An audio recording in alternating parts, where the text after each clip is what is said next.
So നിങ്ങൾ game കളിക്കാൻ ഇവിടെ റെഡി ആയി നിൽക്കുകയാണ്. എൻ്റെ കയ്യിൽ കുറച്ച് പേപ്പേഴ്സ് ഉണ്ട്, നല്ല കളർഫുൾ ആയിട്ടുള്ള പേപ്പേഴ്സ്. ഈ പേപ്പറുകളുടെ ഭംഗി നശിപ്പിക്കണം. ഇതിങ്ങനെ ചുരുട്ടി കൂട്ടി ആ കാണുന്ന ബാസ്ക്കറ്റിൽ നിങ്ങൾ എറിയണം. പക്ഷെ എറിയുന്നത് വെറുതെ നിന്ന് എറിഞ്ഞു കഴിഞ്ഞാൽ അത് ഗെയിം അല്ലല്ലോ. അപ്പൊ അതായത് ഇപ്പൊ ആദ്യം ബോബൻ ചേട്ടനെ കളിക്കണമെന്ന് വിചാരിക്കുക. ചേട്ടൻ ഈ കസേരയിൽ ഇങ്ങനെ തിരിഞ്ഞിരിക്കണം, എന്നിട്ട് ഈ പേപ്പർ അങ്ങോട്ട് ഫേസ് ചെയ്തിരിക്കണം, എന്നിട്ട് ഈ പേപ്പർ ഇങ്ങനെ ചുരുട്ടിയിട്ട് ഈ ബാസ്ക്കറ്റിൽ എറിയണം. ഒരു ഡയറക്ടർക്ക് 4 ഭാഗത്തും കണ്ണ് വേണം എന്നാണ് ശാസ്ത്രം. അപ്പൊ അത് സത്യമാണോ അല്ലയോ എന്നുള്ളത് ഇപ്പോ അറിയുമല്ലോ. ഒരു ഒരു ഒരു എന്താ ഒരു സ്ത്രീക്കും അങ്ങനെ തന്നെയാണ്. എപ്പോഴും ചുറ്റും കണ്ണുകൾ വേണം, എന്നാലാണ് അവൾക്ക് ഈ സമൂഹത്തിൽ ജീവിക്കാൻ പറ്റൂ. അത് സത്യമാണോ എന്നറിയാം. ഒരു കണ്ണ് എക്സ്ട്രാ കൂടുതലുള്ള ഭാര്യയാണ് ഇവിടെ നിൽക്കുന്നത്. അപ്പൊ നമുക്ക് നോക്കാം ആരുടെ കണ്ണിനാണ് ശക്തി കൂടുതലെന്ന് നോക്കാം. അപ്പൊ ആദ്യം ആരാ ഈ ഗെയിം കളിക്കുന്നത്? ഭാര്യയാണോ ഡയറക്ടറാണോ? ഡയറക്ടർ. ശരി, അപ്പൊ എന്തായാലും ആദ്യം ബോബൻ ചേട്ടൻ അവിടെ ഇരുന്നോളൂ. വേണമെങ്കിൽ ഫസ്റ്റ് ഒന്ന് നോക്കി വെച്ചോട്ടോ ഈ ബാസ്ക്കറ്റിന്റെ പൊസിഷൻ. ഇല്ല, പറ്റും. എത്ര എണ്ണം എറിയണം? അതായത് 1 മിനിറ്റ് സമയത്തിനുള്ളിൽ എത്ര ബോൾസ് ചുരുട്ടി എറിയാൻ പറ്റും എന്നുള്ളതാണ്. Okay, so ready, 1 2 3 and music. ചുരുട്ടിക്കോ, നന്നായിട്ട് ചുരുട്ടി. അങ്ങനെ തന്നെ പോരട്ടെ. അതന്നെ എറിഞ്ഞോ? Very good. അല്ല, വെരി ഗുഡ്. ചെറിയൊരു വ്യത്യാസമുള്ളൂ. അപ്പൊ ഇത്തിരി പൊക്കി എറിഞ്ഞു കഴിഞ്ഞാൽ ചിലപ്പോ അതായത് ചേട്ടന് ഇച്ചിരി ചെരിവുണ്ട്. നേരെ എറിയ കറക്റ്റ്.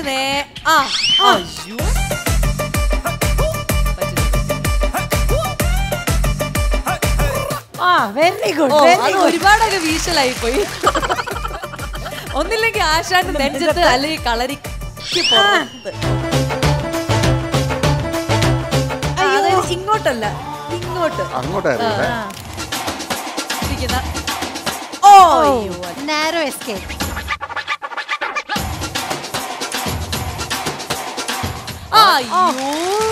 ഗെയിം ഇപ്പൊ തീരും. 1 മിനിറ്റ് സമയം ഇപ്പൊ നമ്മൾ ചെരിച്ചു വെച്ചിരിക്കട്ടോ. ഇട്ടിട്ടുണ്ട്. അയ്യോ, തൊട്ടടുത്താണ് എല്ലാം വീഴുന്നത്. അതാണ് എന്റെ സങ്കടം. ലാസ്റ്റ് അവസാന നിമിഷത്തിലേക്കുള്ള പോക്കാണ്. ഈ മഞ്ഞ ചേട്ടൻ വീഴ്ത്തും. സോ നമ്മുടെ സമയം തീരും. റെഡി, 1 2 3 4 5 6. Time out. ഇനി നേരെ ഒന്ന് പറഞ്ഞു നോക്കിയേ. നേരെ പറ്റൂല, കാണാതെ പറ്റൂല. എന്ത് ചെയ്യാതെ വർണ്ണശബളമായ എത്ര മനോഹരമായ പേപ്പർ. പക്ഷെ ചേട്ടൻ എറിഞ്ഞത് കണ്ടോ, മിക്കതും ഈ ബാസ്ക്കറ്റിന്. ശരി, പോട്ടെ. അപ്പൊ ഒരു ബോള് അല്ലെങ്കിൽ ഒരു പേപ്പർ പോലും വീഴ്ത്താൻ പറ്റിയിട്ടില്ല. ഇനി നമുക്ക് രശ്മി ചേച്ചിയുടെ സമയമാണ്. ചേച്ചി എത്ര എണ്ണമാണ് വീഴ്ത്താൻ നോക്കാം. റെഡി? അപ്പൊ റെഡി, 1 2 3 ആൻഡ് മ്യൂസിക്. കുറച്ച് ഹൈറ്റിൽ എറിഞ്ഞു കഴിഞ്ഞാ കിട്ടും.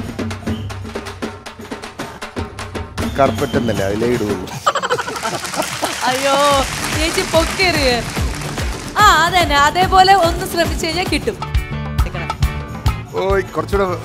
ജയിച്ചു കഴിഞ്ഞാൽ സൂപ്പർ സമ്മാനമുണ്ട്. ചേച്ചി അതേപോലെ എറിയണം, അതേപോലെ സെയിം. തൊട്ടടുത്ത്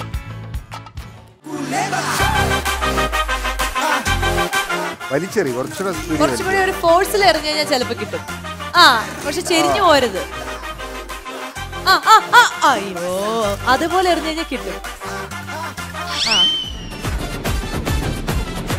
രണ്ടുപേര് തോക്കോ? എന്റെ സമ്മാനം, വിലപിടിപ്പുള്ള സമ്മാനം ഞാൻ ആർത്ത് കൊടുക്കും. ഒരെണ്ണം ഇട്ടാ ചേച്ചി ജയിക്കും. അയ്യോ, ക്ഷീണിച്ചു. പേപ്പർ സമയം കഴിയാറായി. വീണോ? ഇതാണ്. ഇനി ചേച്ചി ഒന്നും കൂടി ശ്രമിച്ചോ. ചേച്ചി ജയിച്ചു. സമയം തീരുന്നവരെ ശ്രമിച്ചോ. അതേപോലെ തന്നെ എറിഞ്ഞോ. ഇപ്പൊ മനസ്സിലായല്ലോ ഭാര്യമാരുടെ കണ്ണിന്റെ പവർ. സമയം തീരാറായി. Just miss. പക്ഷെ അത് സൂപ്പർ. എന്തായാലും സമയം കഴിഞ്ഞിരിക്കുന്നു. Very good. കണ്ടോ, ഒരേ നമ്മുടെ റെഡ് കാർപ്പറ്റ് എന്ന ഷോ തന്നെ നമ്മൾ സ്ത്രീകളുടെ വിജയത്തിന് വേണ്ടിയിട്ടാണ് ഒരുക്കിയിരിക്കുന്നത്. ഇവിടെ ഒരു സ്ത്രീ വിജയിച്ചിരിക്കുകയാണ്. ഒരു ബോൾ എറിഞ്ഞ് വളരെ ഗംഭീരമായിട്ട് ഭാര്യയ്ക്ക് പിന്നിലും കണ്ണുണ്ട്, പിന്നിലും മുന്നിലും ഒക്കെ കണ്ണെടുത്ത് തെളിയിച്ചിരിക്കുകയാണ്. അപ്പോ തോറ്റതിന് അഭിനന്ദനങ്ങൾ, അഭിനന്ദനത്തിന്റെ പൂച്ചെണ്ടുകൾ, ജയിച്ചതിനുള്ള അഭിനന്ദനങ്ങൾ. അപ്പൊ ആദ്യം നമ്മള് രശ്മി ചേച്ചിക്കുള്ള സമ്മാനം കൊടുത്തിട്ട് ബോബൻ ചേട്ടനുള്ള പണിഷ്മെന്റ്. ഓക്കെ, അടിപൊളി.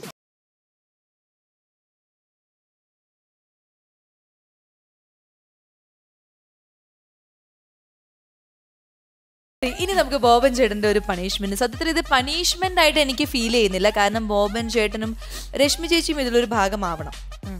കാരണം എന്നാലാണ് ഇതിന്റെ ഒരു പൂർണ്ണത വരുള്ളൂ. അപ്പൊ നിങ്ങൾ രണ്ടുപേരും നല്ല അഭിനേതാക്കളായതുകൊണ്ട് നിങ്ങൾക്ക് ഇത് വലിയൊരു സംഭവമൊന്നും ആയിരിക്കില്ല. എന്താണെന്ന് വെച്ചാൽ നമ്മുടെ മിന്നൽ മുരളി സിനിമയിൽ ഒരു സീൻ ഉണ്ടല്ലോ, 28 വർഷം. അതെ അതെ,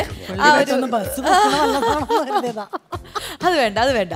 ആ ഒരു സീൻ നമ്മൾ റീക്രിയേറ്റ് ചെയ്യാന്ന് പറഞ്ഞാൽ നിങ്ങളുടെ പോലത്തെ ഒരു ശൈലിയിൽ, നിങ്ങളുടെ സ്വന്തം സൗണ്ടിൽ, നിങ്ങളുടേതായിട്ടുള്ള ഒരു ഇമോഷൻ അതിൽ വെച്ചിട്ട് നിങ്ങൾക്ക് ചെയ്യാം. ഇതായിരിക്കും നമ്മുടെ അത്ര പെർഫെക്റ്റ് ആയിട്ട് ചെയ്യൂല. കാരണം എന്ന് വെച്ചാല് പെർഫെക്റ്റ് ആയിട്ട് ചെയ്ത ബേസിന് കുറ്റബോധം. അയ്യോ ചേട്ടാ, അതാണ് ഒരു സംവിധായകന് മനസ്സ് വേദനിപ്പിക്കാൻ പാടില്ല. അതുകൊണ്ട് ചേട്ടൻ പെർഫെക്റ്റ് ആയിട്ട് ചെയ്യരുത്, ബേസിലിന്റെ മനസ്സ് തകർക്കരുത്. കുറച്ച് പൊട്ടയായിട്ട് ചെയ്താലും കുഴപ്പമില്ല.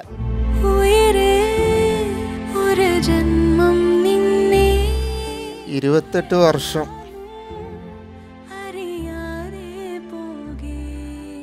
28 വർഷത്തെ കാത്തിരിപ്പായിരുന്നു. ഒന്നും കളഞ്ഞിട്ടില്ല. എങ്ങനെ പറയണമെന്നും അറിയില്ല.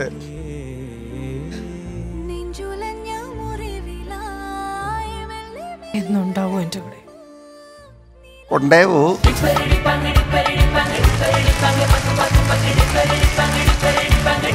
Bang